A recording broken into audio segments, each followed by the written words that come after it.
বৃষ্টি বৃষ্টি বৃষ্টি এ কোন অপরূপ সৃষ্টি, এত মিষ্টি মিষ্টি মিষ্টি আমার হারিয়ে গেছে দৃষ্টি। নমস্কার বন্ধুরা, কেমন আছেন সবাই? বাংলা ফুড গাইডের নতুন একটি ব্লগে আপনাদেরকে অনেক স্বাগত জানাই। অবশেষে প্রশান্তি বৃষ্টি নামল শহরটি।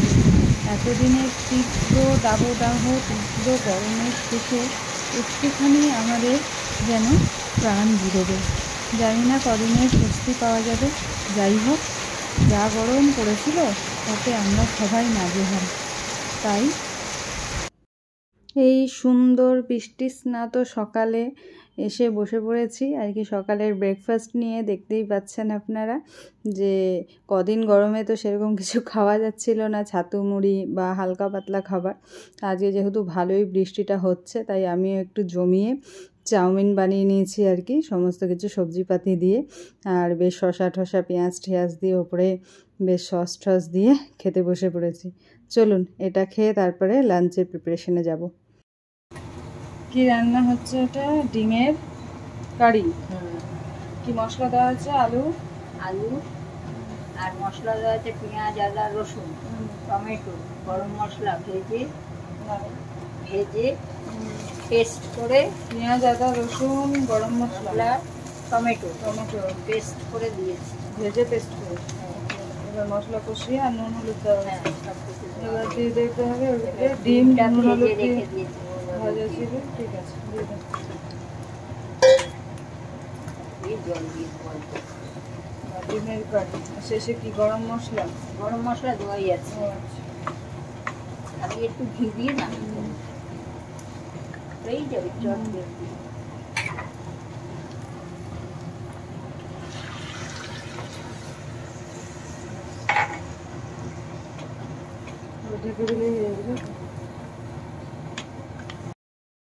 দেখতে পেলেন যে মা ডিমের কারিটা করছে আর এটা খুব ভালো লাগে। আলু দিয়ে এই ডিমের কারি বা ডিম কষা, আর এদিকে ভাত বসিয়ে দেওয়া হয়েছে আর ওই যে ডিমটাও হচ্ছে আর কি, ঢেকে দেওয়া হয়েছে।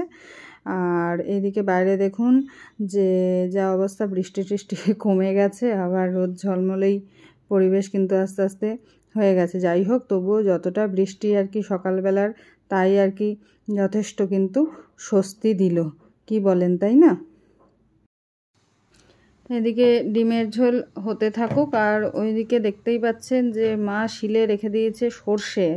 হ্যাঁ, এটা একটু বেটে নেওয়া হবে। আর ওদিকে শাকের ঝোল হয়ে গেছে, কলমির শাকের। আর ওদিকে বাটা মাছ রয়েছে, আজকে অন্যরকম বাটা মাছ রান্না হবে। এর আগের দিন সজনে ডাঁটা দিয়ে দেখেছিলেন, আজকে সর্ষে কাঁচা লঙ্কা বাটা হচ্ছে। দেখুন অন্য রকমের একটা ঝোল।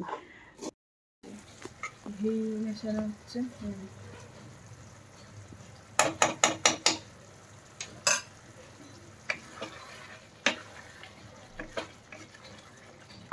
একটা ডিম ভেঙে গেছে, ভাত ফোটা শুরু হয়ে গেছে।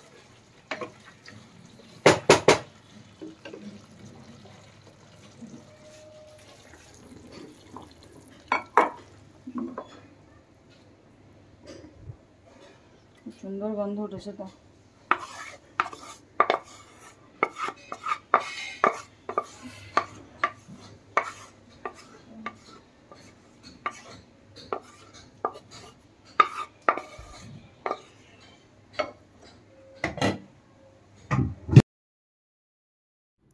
ওই যে কড়াইতে সর্ষের তেল দিয়ে দেওয়া হলো, দেখতেই পাচ্ছেন। আর ওই যে সর্ষে বাটা আর কাঁচা লঙ্কা বাটা করা হয়েছিল, সেটা দিয়েই হয়ে যাবে আজকের এই বাটা মাছের ঝোল। ওতে কালো জিরা সামান্য ফোড়ন দিয়ে দেওয়া হচ্ছে। এবার তারপরে ওই যে পেস্টটা তৈরি করা হয়েছিল, সেই পেস্টটা এতে দিয়ে দেওয়া হবে আর তার সাথে সামান্য জল অ্যাড করা হবে। এটাই হচ্ছে মেন এর মশলা। আর তেমন কিছু অন্য কিছু মশলা যা সামান্য নুন হলুদ এগুলো তো কমন, এগুলো দিতে হবে। এটা দিয়েই কিন্তু, আর যেটা মূলত মেন জিনিস আর কি, কী ফ্যাক্টর বলা যেতে পারে, সেটা হলো এখানে কিন্তু মাছটা ভাজা হচ্ছে না, নুন হলুদ মেশানো কাঁচা মাছটা এখানে দিয়ে দেওয়া হচ্ছে। এরপরে এই মাছটা এই ঝোলের মধ্যে টকবগিয়ে রেডি হবে। তাই কিন্তু এই ঝোলটার নাম হচ্ছে বাটা মাছের টকবগিয়ে ঝোল বা টকবগা ঝোল, যেটাই বলেন আর কি। এই যে হয়ে গেছে, নামিয়ে নিলেই রেডি। একটু তেলটা ছড়িয়ে দিই ওপর দিয়ে।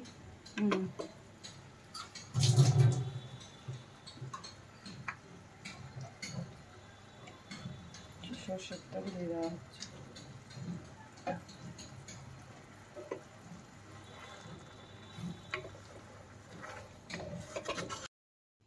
দেখতেই পাচ্ছেন বাটা মাছের টকবগি ঝোল রেডি হয়ে গেছে এবং এটা নামানো হয়ে গেছে, সার্ভও করে দেওয়া হয়েছে সুন্দরভাবে। বেশ ভালোই গন্ধ বেরিয়েছে, কিন্তু খুবই সুন্দর, ভাতের সাথে ভালোই যাবে খেতে।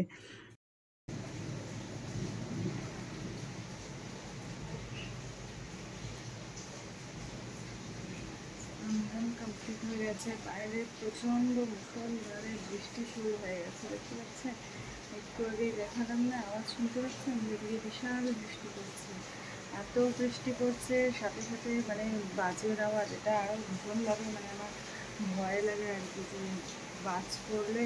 আমি যখন গ্র্যাজুয়েশন করতাম তখন একটি উপন্যাস পড়েছিলাম মানিক বন্দ্যোপাধ্যায়ের পুতুল নাচের কথা। তখন মানে প্রথমেই আর কি এমন একটা ঘটনা, সেই বাজ পড়ে মৃত্যু, ওটা মানে ভীষণভাবে আমাকে তারপর থেকে একদমই আর একটা আমার ভিতরে আর কি ভয় চেপে বসে গেছে। কোথাও যদি এরকম হয়, কেউ যদি ফ্যামিলি মেম্বার বাইরে থাকে, তাহলে আমি ভীষণভাবে আর কি ভয় পাই আর কি, যে তাতে কী হবে না হবে। যাই হোক, এই সমস্ত করে এবার চলুন আস্তে ধীরে করে স্নান ধান করে রেডি নিয়েছি। এবার একটু ঠাকুরকে পুজো পাল করে এবার তারপরে আবার কাজকর্ম, খাওয়া দাওয়া ইয়ে করি আর কি। ঠিক আছে, আসছি, ভালো থাকবেন সবাই। পুজো পাঠ সেরে ঠেরে এবারে খেতে বসে পড়েছি।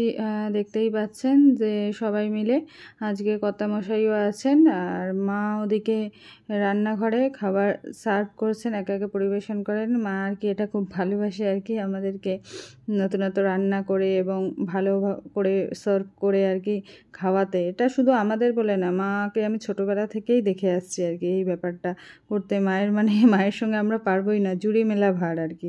ছোটোবেলা থেকেও যত যা আত্মীয় স্বজন সব মা নিজের হাতে ট্যাকেল করতেন একা একা। এখন বৃষ্টিটা ধরে গেছে, আর চলুন আমরা সবাই খাওয়া দাওয়াটা করে নিই। করে নিয়ে একটু ওয়েদার ভালো, ঘুম দিয়ে আসছি আবার।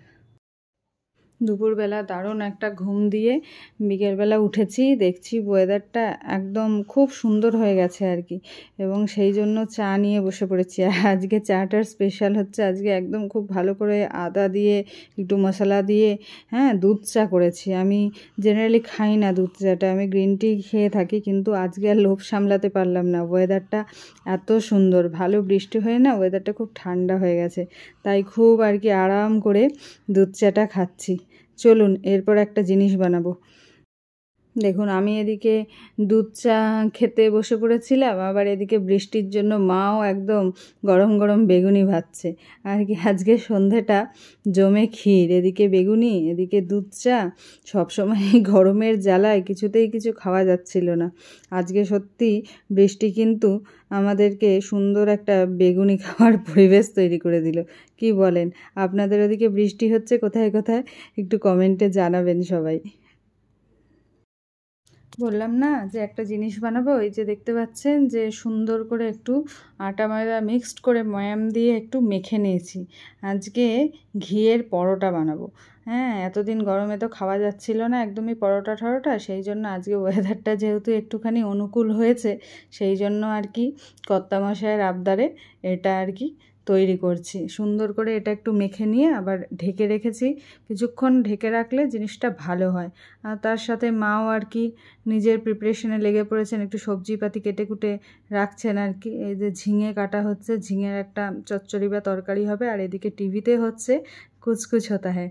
যারা আমার মতো আর কি ওই সময়কার মানুষ, তারা নিশ্চয়ই সিনেমাটা রিলেট করতে পারছেন। আজকে এই সন্ধ্যায় সব দিক থেকে মানে সব কিছুই এত ভালো হয়েছে যে কি বলবো। যেমন ঠান্ডা ঠান্ডা ওয়েদার, সাথে দুধ চা বেগুনি, তার সাথে এই কুচকুচ হোতা হ্যায় সিনেমা, কত নস্টালজিক হয়ে পড়ছি আর কি। আমরা যারা 90s ছেলে মেয়ে, তারা সেই সময় কিন্তু এই ধরনের সিনেমাগুলো, কুচকুচ হোতা হ্যায় বলুন, দিল তো পাগল হ্যায় বলুন, দিলওয়ালে দুলহানিয়া লে যায়েঙ্গে, বিভিন্ন মুভিগুলো কিন্তু ভীষণভাবে দাগ কাটতো, তাই না? এখন সিনেমা দেখি বেশ অন্যরকম, কিন্তু তখন হয়তো বয়সটাও এরকম ছিল, সেই জন্য আরও বেশি ভালো লাগতো। যাই হোক, চলুন এরপরে দেখতেই পাচ্ছেন যে পরোটাগুলোকে একটুখানি ভালো করে বেলে নিচ্ছি, বেলে নিয়ে তারপরে একটু সেঁকে নেব, সেঁকে আর কি ঘি দিয়ে একটুখানি ভেজে নেব।